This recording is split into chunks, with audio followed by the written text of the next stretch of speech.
نحمده ونصلي ونسلم على رسوله الكريم وآله الطيبين أزواجه الطاهرين أصحابه الهادئين ومعارضين أما بعد فأعوذ بالله من الشيطان الرجيم بسم الله الرحمن الرحيم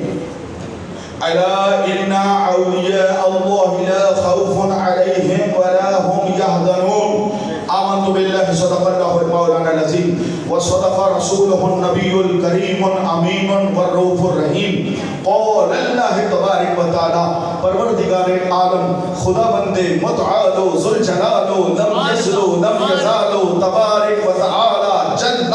ميته الكريم سبحانه القديم مطلق وسيط بحق قرآن کریم فرقان حمید میں ارشاد فرما رہا ہے کیا فی شان حبیب ہی میرے تیرے تاجدار ختم نبوت کی شان سنا رہا فی شان حبیب ہی سیدنا اس نبی کی جو میرے بھی سردار تیرے بھی سردار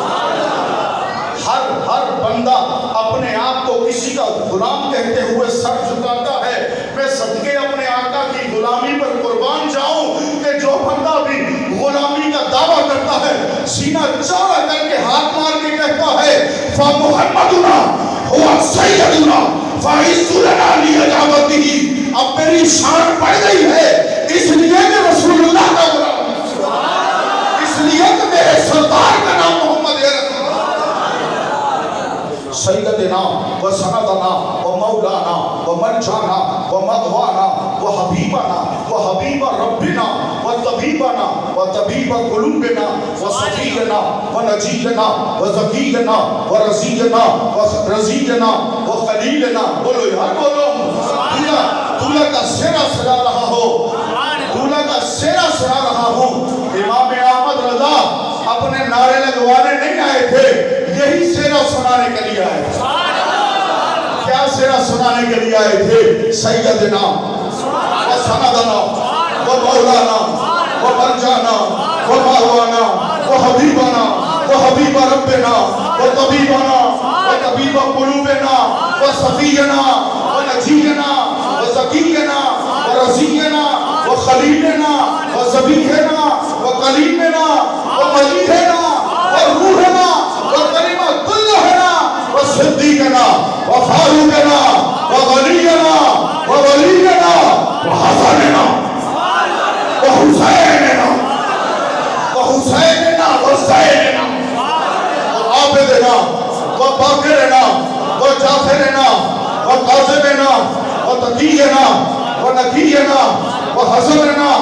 و ہادینا و مہدینا اور مہدی پاک کے فوراً بعد حسینہ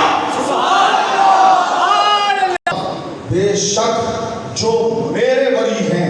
ولی کا ایک معنی دوست ہے ولی کا ایک معنی تاجدار ہے ولی کا ایک معنی یار ہے ولی کا ایک معنی محبوب ہے ولی کا ایک معنی صاحبان ہے اور اگر محبت اور پشت پناہی کے حوالے سے دیکھو تو ولی کا ایک معنی کشتی اور نگہ بانی کرنے والا ہے تو ولی فرمایا جو میرے ولی ہیں جن کو میں یاری عطا فرما دیتا ہوں اور اپنی دوستی کی مہر لگا دیتا ہوں نہ ان کو کوئی خوف ہے نہ کوئی ان کو حزن و ملال ہے اب دنیا داروں کے ساتھ دنیا کے معاملات کے ساتھ اس مثال کو سمجھانے کے لیے پیش کر رہا ہوں آپ گاڑی چلاتے ہیں ڈرائیو کرتے ہیں اگر آپ کی گاڑی میں لائٹیں ساری درست ہوں اشارے بالکل درست ہوں اور کاغذات آپ کے پاس مکمل ہوں اور جناب آپ کا لائسنس آپ کے پاس موجود ہو اشارہ آئے تو اشارہ توڑے نہ لائن کے پیچھے آپ کھڑے رہیں سرخ بتی چلے تو آپ رک جائیں پیلی جلے تو دیاری پکڑیں ہری چلے تو آپ چل دیں جب آپ اتنی احتیاطیں کریں کسی بڑے سے بڑے چھلر کی ضرورت ہے آپ کا چلان کر دیں بولو ان کا پاس رکھے ادب آل رسول کا پاس رکھے آداب صحابہ کا پاس رکھے آداب اولیاء و تابعین کا پاس رکھے آداب ازواج مطہرات کا پاس رکھے اور عقیدہ آل حضرت پر قائم رہے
برادر رسول نہیں ہے کہا الحمدللہ دنیا میں 85 ملک ہیں تو اس وقت تو کوئی 65 ملکوں پر آپ کا سکہ نہیں چلتا چلتا ہے تو کہا اتنے بڑے بادشاہ ہو کر آدھی روٹی کھا رہے ہیں اور وہ بھی سوکھی کو بھی پانی میں ڈبو کر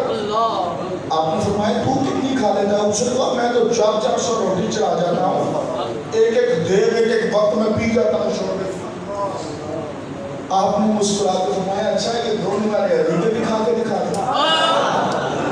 ایک نوالا کھایا تو آپ نے فرمایا دوسرا بھی کھاؤں گا میاں کہنے لگا یا علی کانوں تک بھر گیا ہوں دوسرا نوالا منہ میں رکھا تو گوشت پھٹ جائے گا رزق باہر نکلنے لگا فرمایا یہ لنگر علی کا ہے یہ سوکھے ٹکڑے کا دے دسترخوان دے علی کا ہے تیرے شیر مال بھرے رہیں گے یہ چھاپی میں پڑے سوکھی روٹی کے ٹکڑے اعلیٰ حضرت کے نوکر کے علی کے بیٹے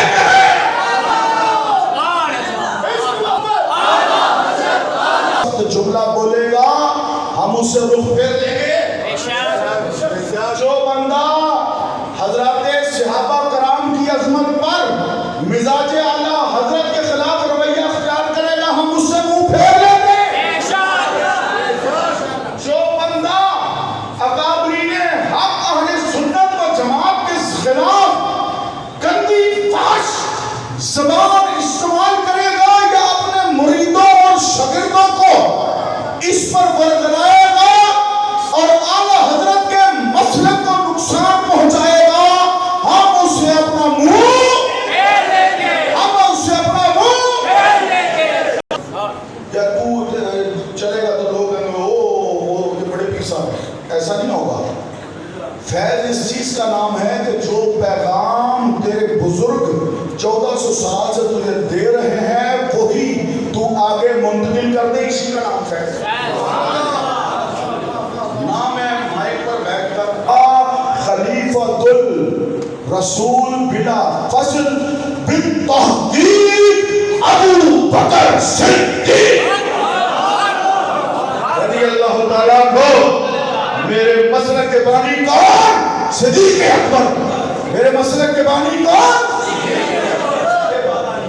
اعلیٰ حضرت نے تو صدیق اکبر کی تعلیمات کو نکھار کر بتایا بھائی یہ ہے قیدہ ہے بخاری آتا ہے بخار اس کو نہیں آتی بخار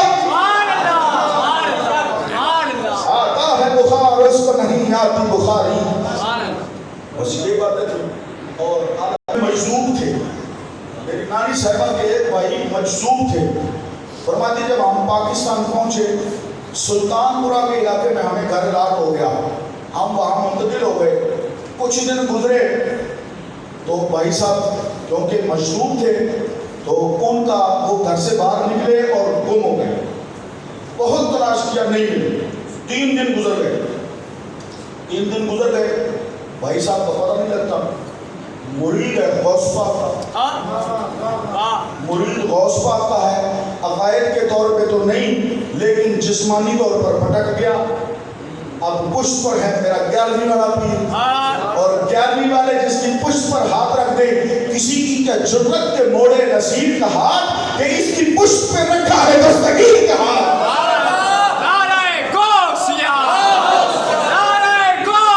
بیٹی ہے میری تو یہ تیرا میرا پتہ ہے کہ وظیفہ دینا نہیں ہے کسی میں حضور نہیں دوں گی بیٹی جو بنا لیا سیدوں کی بیٹی سے بنا ادب بھی بڑا کر دوں بلکہ جب میری نانی صاحبہ فرماتی تھی زمین پر بیٹھے ہوتے کبھی ہم چھوٹے چھوٹے بچے تھے ہم کھیلتے ہوئے سامنے گھر تھا اعلیٰ حضرت کے حجرت گھر مبارک میں پردہ ڈال کر بغیر اجازت گھر میں چلے جانا سرکار اعلیٰ حضرت نے بیٹھے نہ دیکھو بیٹھے پیڑھی لے کر آؤ حضور کی بیٹی آئیں میں خود نیچے بیٹھتے اولاد رسول کی چھوٹی چھوٹی بچیوں کو بھی میں پیڑھیوں پر بٹھا مجھ سے اونچی بیٹھی فرماتی ہیں 3 دن گزر گئے بڑے پریشان پھر ہم نے کوئی وظیفہ پڑھا جو سرکار اعلیٰ حضرت رحمۃ اللہ علیہ نے عطا فرمایا تھا جب وہ وظیفہ پڑھ لیا نا تو نیند کا غلبہ جب نیند آئی نا تو اعلیٰ حضرت کیا گئے اعلیٰ حضرت آ گئے اور اس حالت میں کہ چہرہ اور داڑھی بالکل پسینہ بہ رہا ہے اور خوشبوئیں اعلیٰ حضرت میں سے پھوٹ رہی ہیں. اعلیٰ حضرت میں خوشبوئیں پھوٹ رہی ہیں. اللہ اکبر, کیسے خوشبودار. اعلیٰ حضرت نام بتائیے نا, سبحان اللہ. ایک میں شاعر آدمی ہوں, بار بار پر مجھے شعر کی یاد آتا ہے. بھائی صاحب کا مجذوم کا ہاتھ تھا اور اعلیٰ حضرت سرکار رحمت اللہ علیہ نے دروازہ کھٹکایا اور میں نے خواب میں دیکھا کہ سرکار اعلیٰ حضرت رحمت اللہ علیہ نے جب دروازہ کھٹکایا تو میں فوری طور پر میں دروازہ کھولنے کے لیے پہنچی تو دیکھا سامنے سرکار اعلیٰ حضرت رحمت اللہ علیہ اور میرے بھائی صاحب کا انہوں نے ہاتھ پکڑا ہوا ہے اور دروازے پر کھڑے ہیں اور بڑے جلال کے ساتھ مجھے فرمانے لگے, میرا بچہ اگر مجذوب ہوگا تو اس کا خیال نہیں رکھو گی. یہ لو, میں ہندوستان سے اتنی جلدی میں آیا ہوں, تمہارا بھائی دینے کے لیے سنبھال کے رکھو. حضرت نے جلال سے فرمایا سنبھال کے رکھو. میری آنکھ کھل گئی, آنکھ کھلی, دروازہ کھٹک رہا تھا, دروازہ کھولا, بھائی صاحب حضرت فرمائی زمانے کا حجت الاسلام, حجت الاسلام. ادھر بچہ کلمہ میں لے گا تو فرمایا ایسے نظر فرمائی, فرمایا حجت الاسلام, حجت الاسلام. ادھر نظر فرمائی تو دنیا نے کہا مفتی اعظم, مفتی اعظم, مفتی اعظم. یہ اعلیٰ حضرت کی نظر کا کمال ہے, جن کی ایک نظر حجت الاسلام سرکار حامد رضا خان بنا دیتے ہیں اور دوسری نظر مفتی اعظم ہند ہم شکل غوث اعظم بنا دیتے ہیں. اچھا یہ تو اعلیٰ حضرت بناتے ہیں. اب اعلیٰ حضرت میرا ٹکے کا مولوی نہ ہو تو اس کو کہے ابو العالیٰ, ابو العالیٰ. اور ہمارا اربوں کروڑوں کا مفتی اعظم ہو تو کہے اعلیٰ کیوں کہتے ہو. اور میں نے بھی ابتدا میں کہا نا جو تیری وہ والی ڈیوٹی ہے نا, قبلہ عالم, ولی محترم, سخی محتشم, شریف الحسن, شہی والا نصب, اقدس, ادب العلماء, ادب العلماء, زید العلماء, کنز العلماء, کنز المشایخ, کنز المشایخ, کنز المشایخ, وارث فیضان غوث الورا, حضور غوث پاک کے جسم کے بھی وارث, حضور غوث پاک کے علم کے بھی وارث. حضرت بڑی سرکار سیدی مرشدی شاہ آل رسول مار حربی نور اللہ برکتہ و اعلیٰ درجات ہی جلوہ فرما ہے. مارحرہ شریف میں آس پاس دشمنوں کا اور جنگل کا اور ہندوؤں کا علاقہ ہے. حضرت بڑی سرکار رحمت اللہ علیہ فرمانے لگے بیٹے احمد رضا اعلیٰ حضرت سرکار خادم بن کر سید زادے کی بارگاہ میں ہاتھ باندھ کر بیٹھے ہوئے ہیں. تو سرکار بڑی فرمانے لگے بیٹے احمد رضا یہاں پر بڑی دشمن داری بھی ہے, ہندو بھی ہیں اور جنگل کا بھی علاقہ ہے, تو اس خانقاہ شریف کی حفاظت کے لیے کتا چاہیے. اگر کوئی کتے کا انتظام ہو جائے تو ہم دروازے پہ باندھ لیں گے, حفاظت کا کام دیں گے. کتے منگوائے تھے تو اتنے بڑے محدث اٹھا لائے ہو. فرمایا میرے حضور ان کو قبول فرما لیجیے, دن میں غلام بن کر نوکری کیا کریں گے, رات کو کتے بن کے حفاظت کیا کریں گے. اب اگر اللہ نے پوچھا شان رسول کیا لائے ہو تو کہوں گا امام احمد رضا, امام احمد رضا, امام احمد رضا.